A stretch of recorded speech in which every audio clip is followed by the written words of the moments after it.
हम बटे थे तो कटे थे, एक रहेंगे तो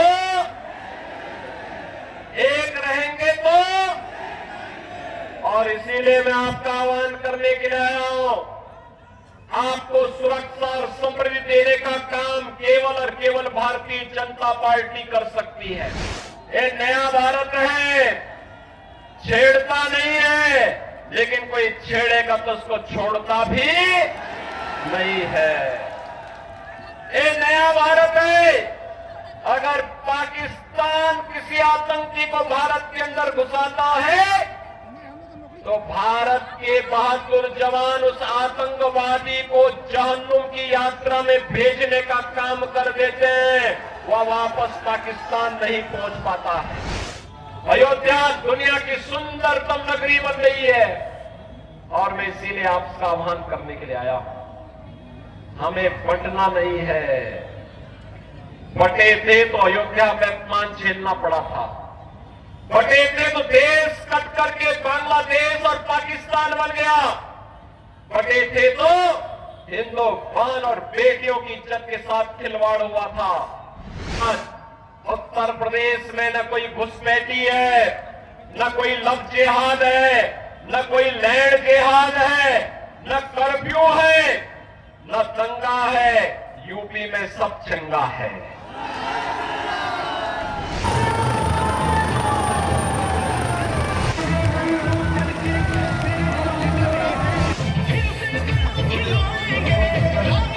भारत माता की, भारत माता की, भारत माता की। वंदे वंदे वंदे। नमः पार्वती पतिये हर हर। मंच पर उपस्थित धनबाद के लोकप्रिय सांसद श्री ढोलू महतो जी, औरंगाबाद के पूर्व सांसद श्री सुशील सिंह जी, वर्तमान विधायक और वर्तमान में बोकारो से भारतीय जनता पार्टी के प्रत्याशी श्री बीरेन्द्र जी नारायण जी,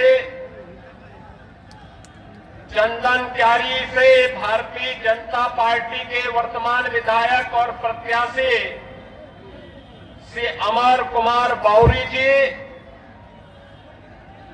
विधानसभा बोकारो के संयोजक श्री कमलेश राय जी, प्रभारी अजय राय जी, जिला महामंत्री संजय कुमार त्यागी जी, भारी संख्या में बोकारो की इस चुनावी सभा में उपस्थित बोकारो और चंदन क्यारी के मेरे सभी उपस्थित बहनों और भाइयों, धरती आबा भगवान बिरसा मुंडा की इस पावन धरा को कोटि कोटि नमन करते हुए कल भगवान बिरसा मुंडा की पावन जयंती है और झारखंड की स्थापना दिवस भी। आप सभी झारखंड वासियों को झारखंड राज्य की स्थापना दिवस और जनजातीय गौरव दिवस की जो भगवान बिरसा मुंडा की पावन जयंती का दिवस है, हृदय से बधाई देता हूं। आप सबका मैं अभिनंदन करता हूं। बहनों और भाइयों,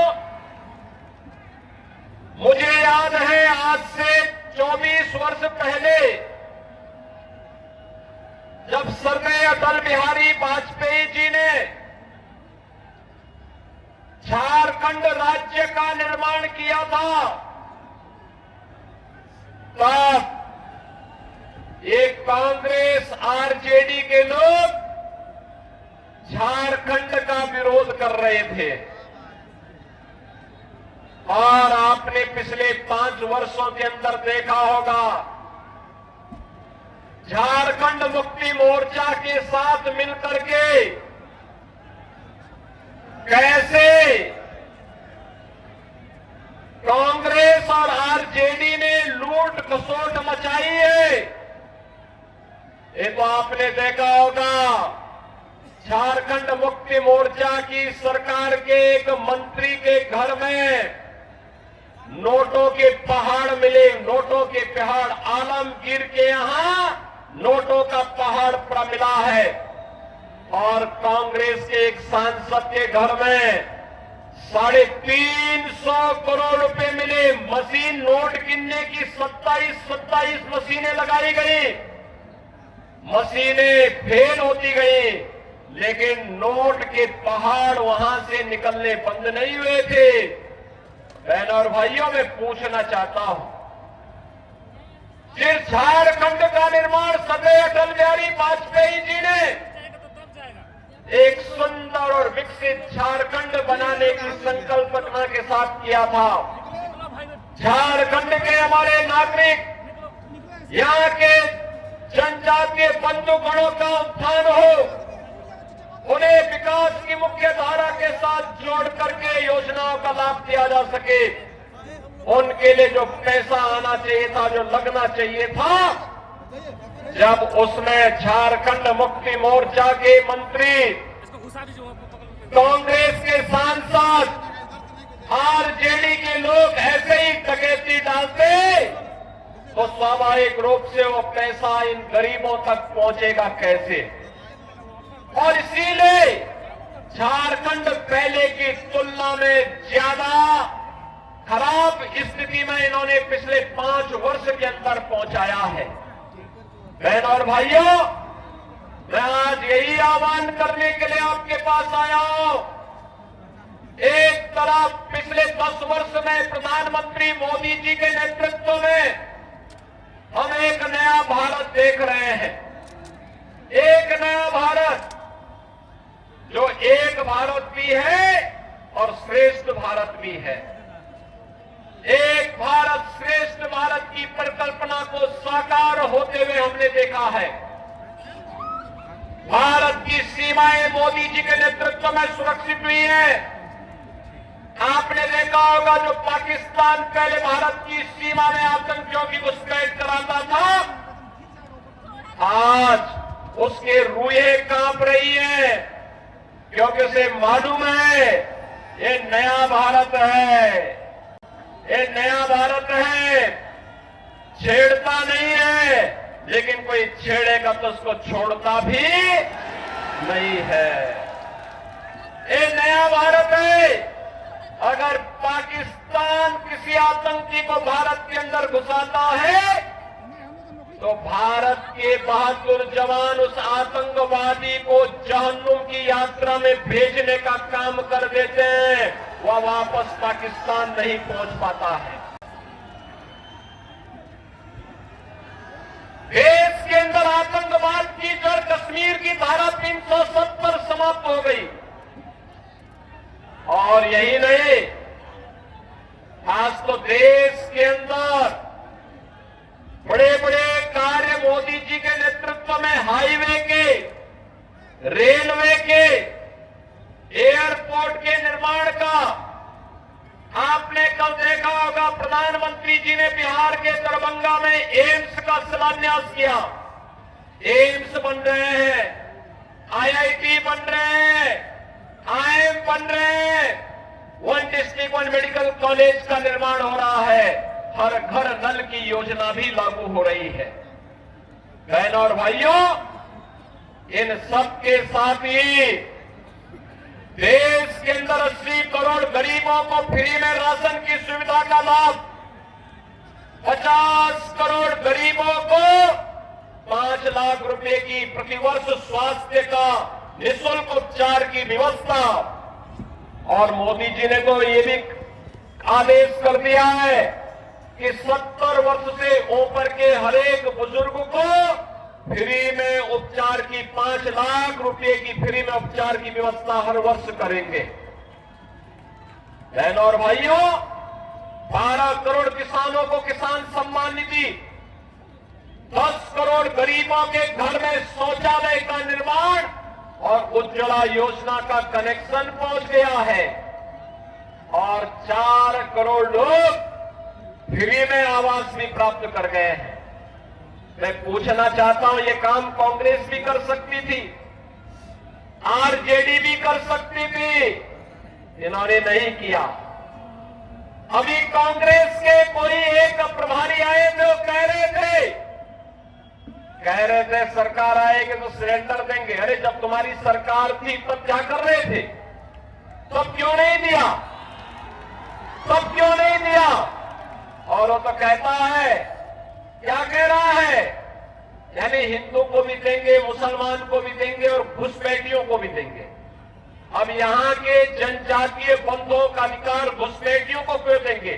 भाजपा इस बात को कह सकती है कि योजना का लाभ जनजाति को मिलेगा, झारखंड वासियों को मिलेगा, घुसपैठी को नहीं मिलेगा। और जब कांग्रेस की सरकार थी तब कांग्रेस ने क्यों नहीं किया? आज तो भाजपा कहती है कि सरकार बनते ही 1.5 लाख नौजवानों के लिए नौकरी के विज्ञापन निकाल करके उनकी नौकरी के लिए पहली कैबिनेट में हम लोग घोषणा करेंगे। भाजपा ने कहा है सरकार बनते ही प्रत्येक महिला को हर महीने 2100 रुपए हर महीने उपलब्ध करवाएंगे, हर महीने उसके खाते में पैसा जाएगा। भारतीय जनता पार्टी ने कहा है हर नौजवान को जो ग्रेजुएट और पोस्ट ग्रेजुएट पास है उसको 2000 रुपए महीने का बेरोजगारी भत्ता भी देंगे। भाजपा ने कहा है रसोई गैस का सिलेंडर 500 रुपए में देंगे और साल में 2 फ्री का सिलेंडर भी भर करके उपलब्ध करवाने का काम झारखंड वासियों को उपलब्ध करवाएंगे। बहनों और भाइयों, भाजपा जो कहती है करके दिखाती है, लेकिन एक कांग्रेस, झारखंड मुक्ति मोर्चा और आरजेडी क्या कर रही है? इन्होंने लूट खसोट के अलावा क्या किया है? आज झारखंड को लव जेहाद और लैंड जेहाद का अड्डा बना दिया है। लव जेहाद और लैंड जेहाद का मुद्दा बना दिया है।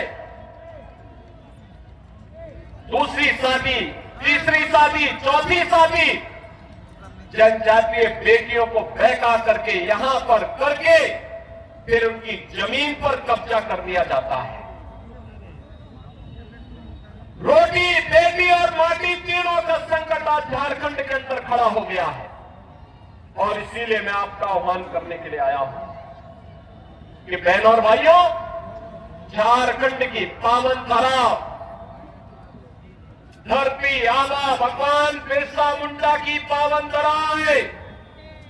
इस पावन धरा को हमें लैंड जिहाद और लव जिहाद का अड्डा नहीं बनने देना है। इस धरती को बांग्लादेशी घुसपैठियों और रोहिंग्या घुसपैठियों की यहां पर अराजकता का अड्डा नहीं बनने देना है। मुझे जो बताया गया कि चंदन क्यारी में क्या हुआ, दुर्गा मूर्ति के जुलूस पर हमला कर दिया गया, मूर्ति खंडित कर दी गई, पूजा नहीं करने दिया गया।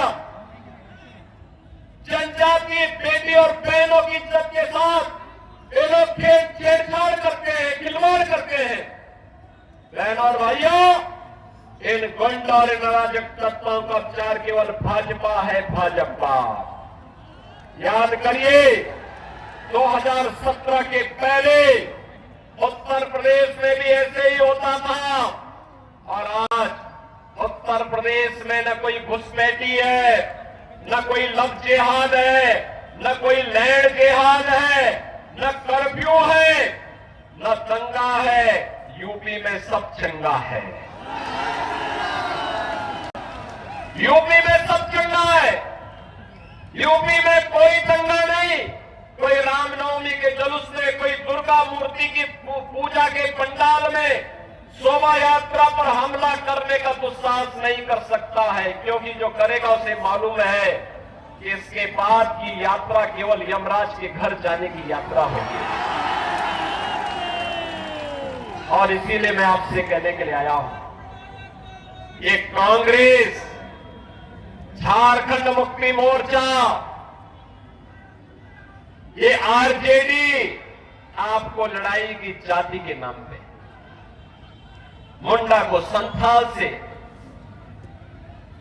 पासवान को मुसहर से, आपस में ही जाति जाति को लड़ाने का काम कर रही है, करेगी। और आप बटेंगे तो ये लोग मुस्लिम तुष्टीकरण करेंगे, जुलूसों पर हमला करेंगे, आपके पर्व और त्योहार को शांतिपूर्ण तरीके से नहीं होने देंगे। डबल इंजन सरकार का लाभ क्या है? आपने यूपी में देखा होगा, 500 वर्ष पहले एक विदेशी आक्रांता ने भगवान राम के मंदिर को तोड़ दिया था। कांग्रेस 65 वर्षों तक थी, कभी कुछ नहीं कर पाई। वो तो कहती थी राम हुए ही नहीं। और बहनों और भाइयों, उत्तर प्रदेश में डबल इंजन की सरकार ने मात्र 2 वर्ष के अंदर अयोध्या में राम मंदिर की समस्या का समाधान कर दिया। आज तो अयोध्या में भगवान राम का भव्य मंदिर बन गया है। अयोध्या दुनिया की सुंदरतम नगरी बन गई है। और मैं इसीलिए आपका आह्वान करने के लिए आया हूं, हमें बंटना नहीं है। बटे थे तो अयोध्या में अपमान झेलना पड़ा था, बटे थे तो देश कट करके बांग्लादेश और पाकिस्तान बन गया, बटे थे तो हिंदुस्तान और बेटियों की इज्जत के साथ खिलवाड़ हुआ था। हम बटे थे तो कटे थे, एक रहेंगे तो, एक रहेंगे तो। और इसीलिए मैं आपका आह्वान करने के लिए आया हूं, आपको सुरक्षा और समृद्धि देने का काम केवल और केवल भारतीय जनता पार्टी कर सकती है। भारतीय जनता पार्टी ने इसीलिए अपने योग्यतम प्रत्याशियों के रूप में अपने निवर्तमान विधायकों को, अपने वर्तमान विधायकों को ही प्रत्याशी बना करके आपके बीच उतारा है। श्री बिरंची नारायण को बोकारो विधानसभा क्षेत्र से और अमर कुमार बावरी को चंदन क्यारी विधानसभा क्षेत्र से अपना प्रत्याशी बना करके आपके बीच उतारा है। बहनों और भाइयों, इन दोनों को आपका आशीर्वाद प्राप्त होगा। दोनों हाथ उठा करके मुझे बताओ, एक पीछे जो लोग हाथ तमाशा देख रहे हैं वे लोग भी इधर आकर के बताएं मुझे। इधर भी सभी लोग दोनों हाथ उठा करके बोलो, दोनों हाथ उठा करके, कहां तक मेरी आवाज जा रही है? दोनों हाथ उठा करके बोलो, इन दोनों प्रत्याशियों को विजयी बना के भेजेंगे, बना के भेजेंगे, दोनों लोगों को जिता करके भेजेंगे। दोनों हाथ उठा करके फिर मेरे साथ बोलेंगे, भारत माता की, भारत माता की, भगवान बिरसा मुंडा की, भगवान बिरसा मुंडा की जय श्री राम, जय जय श्री राम, जय जय